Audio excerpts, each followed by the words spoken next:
Welcome back to Cool Who Loves Comic Books. For this episode, I want to take a look at the Eternals, and specifically Volume 3 of the Eternals, which is written by Neil Gaiman with art by John Romita Jr. When Marvel announced that they were going to make an Eternals movie, that was pretty much the first time that I had heard of this book or these characters. I don't think I had any knowledge of who they were in the Marvel Universe or anything like that.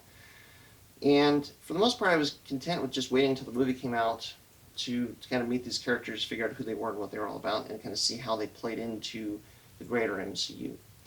But then I was listening to the Talking Comic Books podcast, and Joey Bercino brought this volume to the table and mentioned that it was written by Neil Gaiman, which definitely had my attention.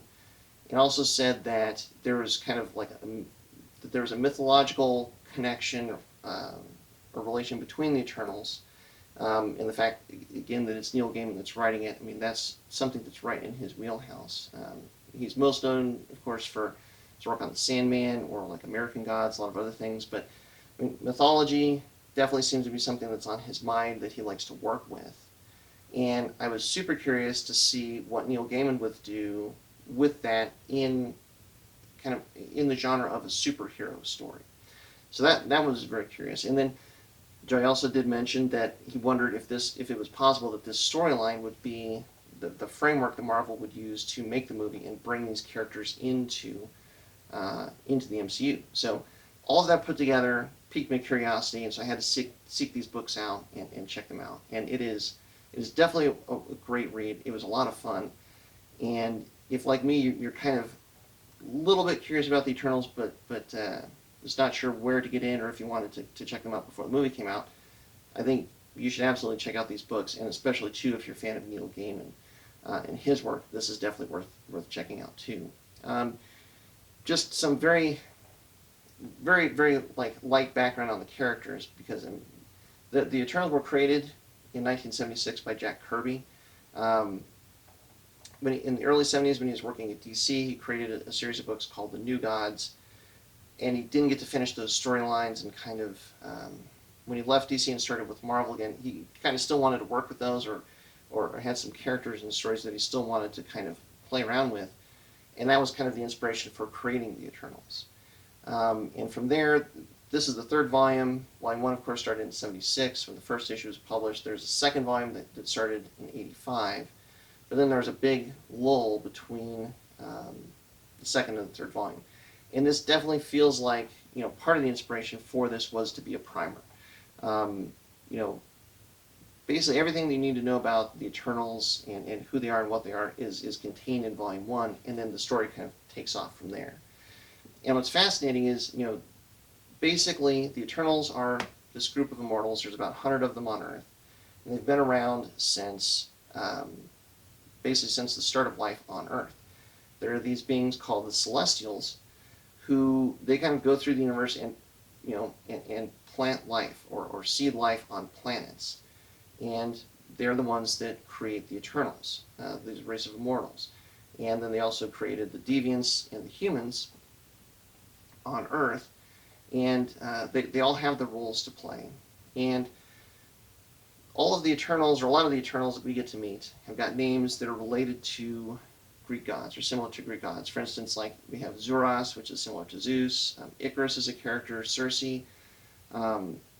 So basically, because they're immortals, kind of what's alluded to is that, or what seems likely, is that they are actually who was considered to be these Greek gods that are the source of all this mythology, but because they're immortals, they're still here on Earth as well.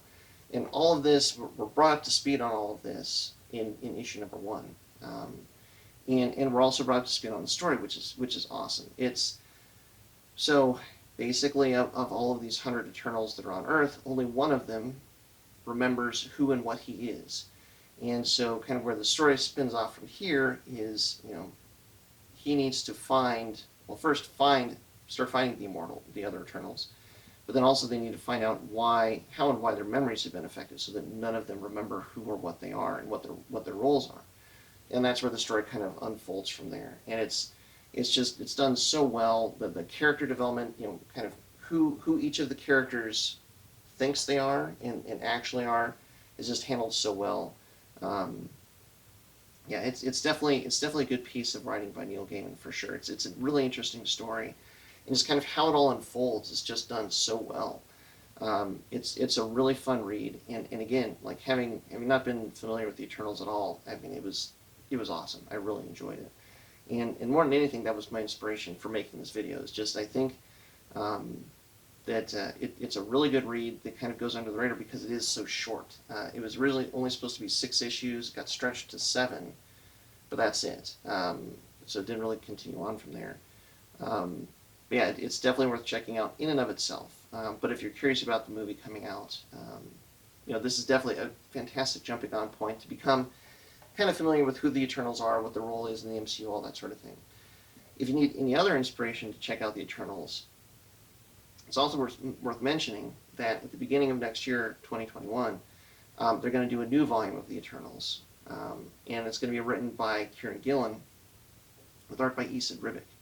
So that series should be phenomenal. And again, if you don't want to go into that cold, this I think would be a great place to kind of get a little bit of familiarity with the characters and then see what Gillen does and where he's able to go with it. And that should be just that. I'm really looking forward to that book. Yeah, so yeah, if you're curious at all, head down to your local comic book shop. I'm sure that they'll be able to help you source these. Volume 3 was also put in a trade as well. It's fairly short. It should be pretty easy to come by. And it's definitely worth checking out. So thanks very much for watching. I really appreciate it. In the meantime, I'm going to head off and read some more comic books, and you should do that too. So take care, and we will catch you on the next one.